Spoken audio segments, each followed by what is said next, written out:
Welcome back, everybody. Thank you for joining me here today so that we can discuss the Unbreakable Bunch. So this movie stars former WCW wrestling star Glacier as a dad who is running into some problems. He's an old school wrestler winding down his career. His daughter runs a sober living facility, and it's where, it's worked wonders for her. It's been like a real driving force in her life, a real positive, a real positive pursuit. She's also been able to help a lot of her dad's wrestling friends over the years.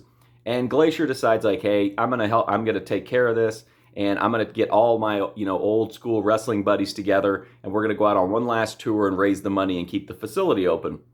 And so that's what they do, and it seems like it's a pretty good idea. The shows are going pretty well, aside from some, like, interpersonal drama, of course.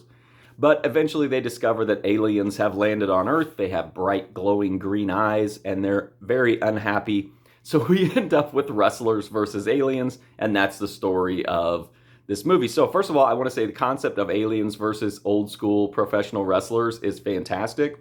It's not super well explored here. It's pretty much just right at the end of the movie where the aliens factor into the story at all. There's some lead up to it, but it's whatever. But if you're looking for like a real knockdown, drag out thing with the wrestlers versus aliens, you don't really get that here. They pile it on pretty heavy at the end, like I said, but until you get to that point, like it's just kind of like following the wrestlers on the tour. So, but I like this movie, even though it's very cheesy, it's very corny. It's certainly, a lot of people might say it's like, pretty like B movie, but I liked it. Seeing all the wrestlers alone was like reason enough to check it out.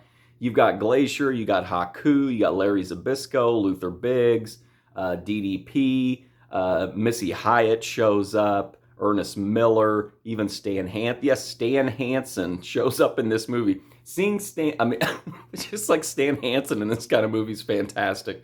But anyway, so you get a lot of old school wrestlers, and to me, that was the real draw of this. Is the movie great? No, it's super corny, super cheesy. But when you put like Haku in a cheesy situation, like it's more entertaining because it's Haku, or Stan Hansen, coming to somebody's rescue, against aliens. That's just a cool concept. But low budget, cheesy. But I thought it was fun. And if you're a fan of like old school wrestling, I think you'll have a good time with this one, just seeing them in such, funny situations. And again, there is some action. You do get to see them have a shootout and fights with the aliens. It just only happens like right at the end of the movie. So anyway, that's my review. If you want to check out more of my reviews, you can go right here on YouTube to my movie review playlist. But until then, thanks for watching this review, and hopefully I'll see you soon.